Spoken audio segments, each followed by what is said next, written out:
Ja, najlepša hvala, dragi gostje, predavatelji, drage kolegice in kolegi.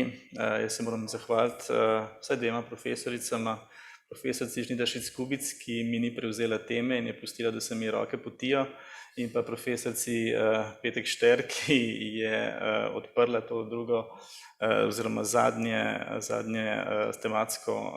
tematski sklop in hkrati odgovorila na moje vprašanje, ki je bil nekako poskus mojega uvoda. Želel sem namreč vprašati, s kolikimi pacienti je že imela sopodpis naprej izražene volje. In na to vprašanje odgovorila in nekako uvrgla mojo tezo, ker sem pričakoval, da bo rekla z nobenim. Tako da naprej izražena volja je izraz avtonomije pacienta in je eden izmed načinov, kako lahko pacienti obvladujejo v bistvu konec svojega življenja na dostojanstven in z njihovo voljo konformen način. V našem pravnem sistemu je od leta 2008, se pravi 12 let, moram pa reči, da sem prepričan, da nikakor ni zaživel v obsegu ali pa v smislu, ki mu je bil namenjen kljub svojim omejitvam. Da bi lahko prišli do te naprej izražene volje, je treba nekaj v začetku povedati o pravici do samostojnega odločanja o zdravju, zelo na kratko o tem, kako izražamo voljo, zakaj jo izrazimo vnaprej in o dveh zame pomembnih inštitutih vnaprej izražene volje, o zdravstvenem pooblaščencu in vnaprej izraženi volji v ožjem pomenu, nekateri pravijo tudi zdravstvena oporoka. Seveda na koncu o tem, katere priložnosti smo že zamudili in katere morda še bomo, pa ni potrebno, da jih. Za en slab začetek sem izbral del 6. člena osnutka zakona o pravici do pomoči pri končanju življenja, sicer jih z dveh razlogov. Ker je začetek, namreč pacient, ki se odloči, da zanj ne obstaja sprejemljiv način možnost lajšanja, trpljenja, se odloča kot avtonomen subjekt in ta avtonomija, ki tukaj izraža, je v bistvu nič drugačna kot avtonomija, ki izrazi z uporabo vnaprej izražene volje, se pravi neka povezava. In je slab začetek zato, ker se lahko avtonomno odloči za to, da ne obstaja nobena zanj sprejemljiva možnost lajšanja, trpljenja, mora precej dobro poznati možnosti, ki so na voljo za lajšanje trpljenja. Te možnosti morajo obstajati kot realne in ne kot potencialne in mu biti tudi na voljo. Če teh možnosti drugih nima, potem težko rečemo, da se je o teh možnostih odločil avtonomno, odločil se je v bistvu iz nuje, izbral je tisto, kar je edino realno bilo ali morda bo na voljo, tako kot jaz ne morem izbrati, da bom plačeval nafto v rublih avtonomno, če je edina možnost, da jo plačam v rublih. In drugi razlog, zakaj je to slab začetek, ker je pravica do pomoči pri končanju življenja po moje spreminja paradigmo v zvezi z pravicami izključevanja oziroma z osebnostnimi pravicami, ki so negativne pravice izključitve, poseganja v telesno in duševno sfero in obrača v bistvu neko pravico zahtevati poseg v to sfero. In tukaj se odpirajo zame vprašanja, ki so problematična stališča moje, enakovrstne avtonomne pravice, enakovrstne ne po tipu, ampak po teži te pravice. Zakon o pacientovih pravicah, pravice do samostojnega odločanja o zdravljenju nekako takole povzame. So še druge, ki se navezujejo na te pravice, ampak konkretno zdravstveno obravnavo so naštete z takimi številkami poglavij, tako da tudi zakonodajalec je pravico do privolitve razumel pred pravico do zavrnitve, čeprav v bistvu osnovna pravica, ki je tista, da zavrneš posege v svojo lastno telesno in duševno sfero. Se pa res, da zdravniki vsak dan ukvarjamo ravno s pravico privolitev, podpisujemo privolitvene obrazce, jaz še nisem v svoji karieri podpisal zavrnitvenega obrazca, in tudi če pacienti zavrnejo, ponavadi čez 2 dni se pa obrne zadeva in privolijo, tako da praktično nismo vajeni in razumemo pravico samostojnega odločanja kot pravico tega, da nekdo podpiše privolitveni obrazec in ne da ravna drugače, se pravi, da odkloni posege in da jih odkloni za aktualen problem ali pa za vnaprej. Tudi ta izražena volja, pravica do zavrnitve je osnovna in jo pač izrazi oseba, ki je sposobna odločati o sebi, ob seveda še nekih drugih pogojih, če gre za medicinske posege povezane z večjim tveganjem. Naprej izražena volja je tista, ki jo pacient, ko je še sposoben odločanja o sebi in je dopolnil 18 let, kar je en odstop od splošnega pravila, glede odločanja v zvezi z zdravstvenimi posegi in obravnavami, izrazi za primer in za čas njegove nesposobnosti odločanja o sebi. Možnosti odločitev, ki jih ima v zvezi z naprej izraženo voljo, so 3.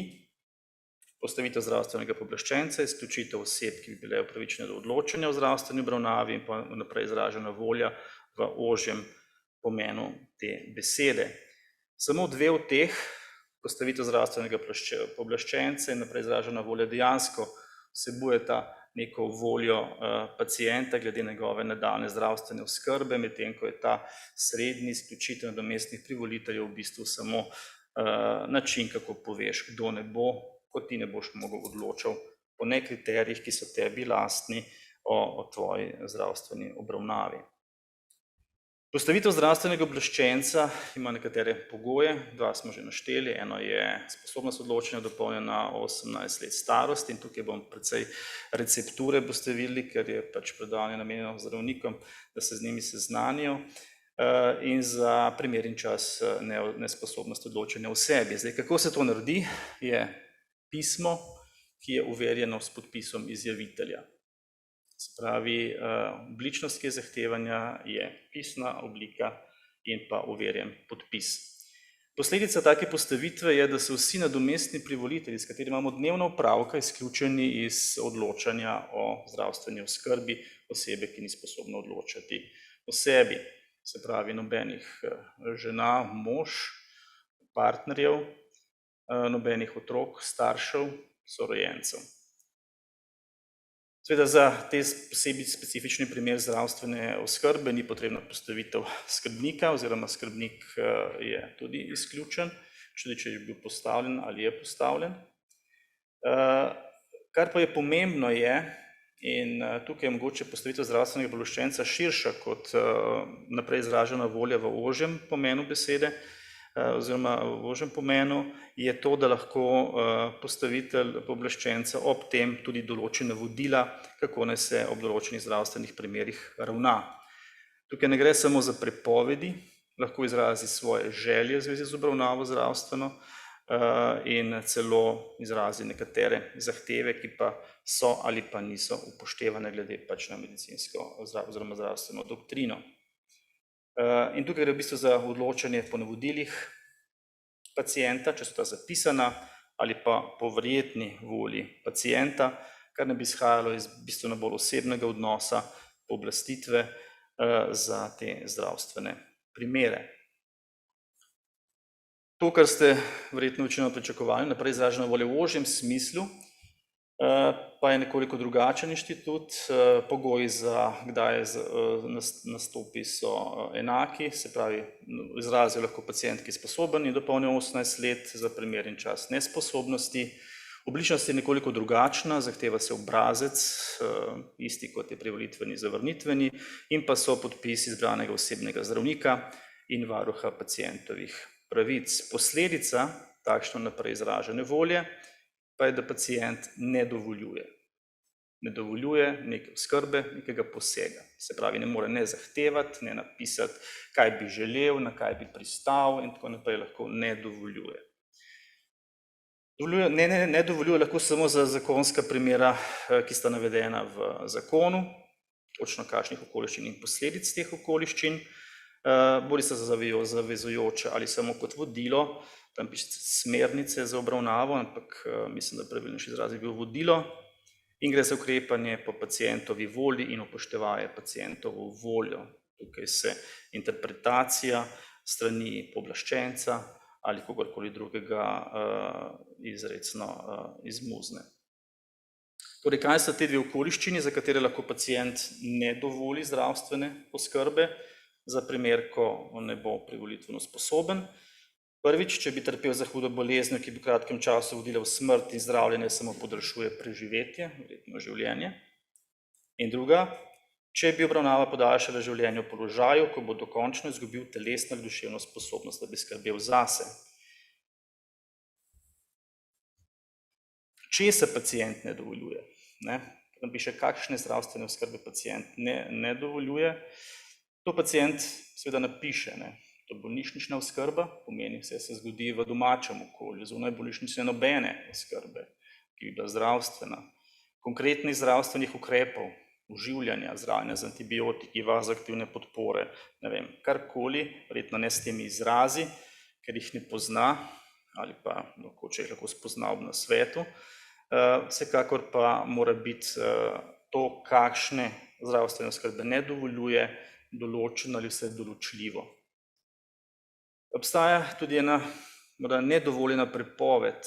Mislim, da ni dovoljeno, da bi pacient s tako naprej izraženo voljo prepovedal tiste ukrepe, kot so nega ali pa blaženje bolečine drugih hujših simptomov ob svojem umiranju, ker s tem ne samo posega sicer razpolaga avtonomno in z svojim, recimo temu, dostojanstvom, ampak posega tudi v dostojanstvo tistega, ki zanj neguje, in ta verjetno ni dolžan trpeti tega, da mu ne dovoli nege ali vsaj neke minimalne skrbi za tega, za kogar je zadolžen ali s kogar živi.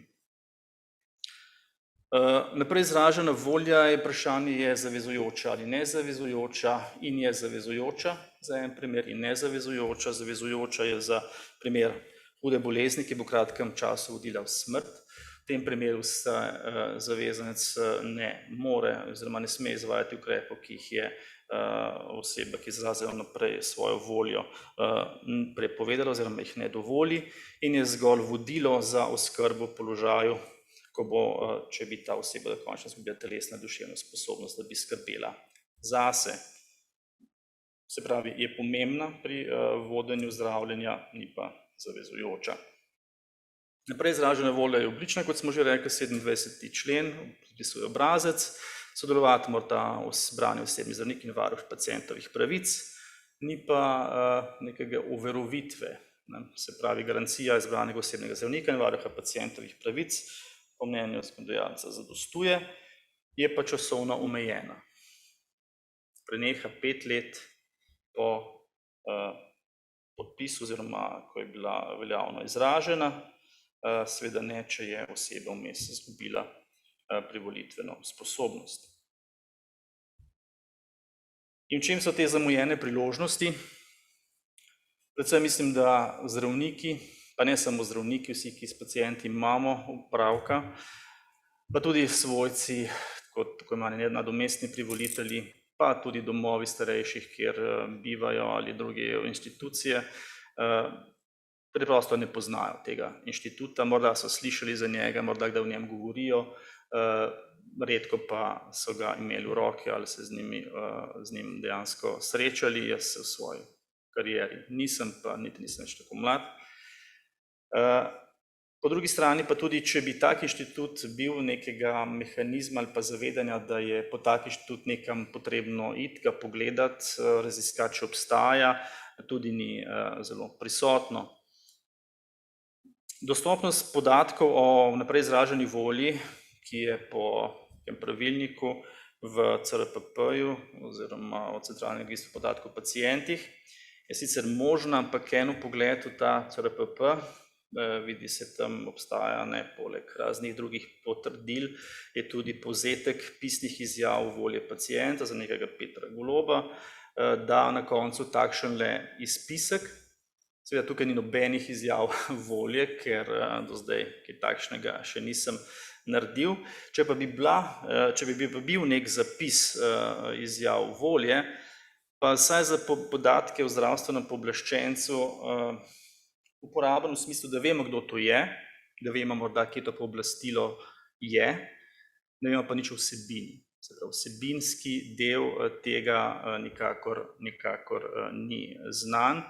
Verjetno je tudi prav, da dokler se pooblaščenec ne stvori na licu mesta in v bistvu opravi svoje naloge na podlagi tega pooblastila, ki ga bo mogel tudi predočiti tistemu, ki ga je kontaktiral.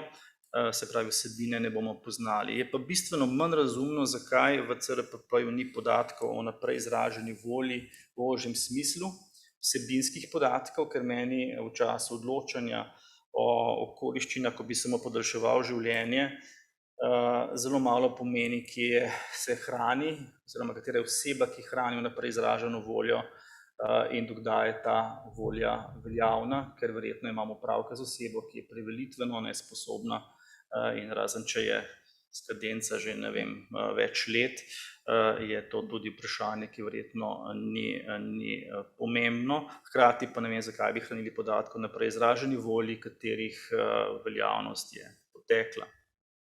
V čem je še zamujena priložnost? Zamujena priložnost je v tem, ker je to relativno močan inštitut izražanja volje za primere oziroma nesposobnosti odločanja o sebi, pa je zelo omejen.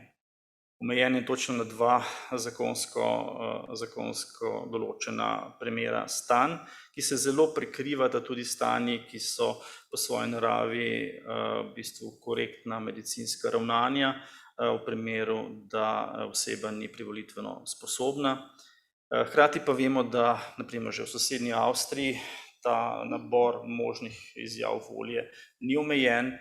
Omejen je samo s tem, da je primer, za katerega nekdo želi izraziti naprej voljo, določen ali vsaj določljiv in da izhaja iz določitve primera, da se tudi zaveda posledic prepovedi zdravljenja v teh primerih. Morda je neka zamujena priložnost tudi to, da ne obstaja nek sistem učinkovit, ne papirološki ali pa obremenjujoč z dodatno papirologijo obveznega preverjanja obstoja vnaprej izražene volje, kot je to v nekaterih zdravstvenih sistemih, vsaj na primer za redne sprejeme v bolnišnice. Če zaključim, naprej izražena volja že v obstoječi obliki omogoča podporo odločanja in odločanja v procesu umiranja, je omejena po primerih, ampak je relativno dober inštitut, vsaj v primerih, ko lahko tudi podpre medicinsko korektno ravnanje, pa imamo opravka mogoče z svojci, ki ne razumejo stanja, vztrajajo pri nekih zdravljenjih, ki ne morejo privesti do željenega rezultata.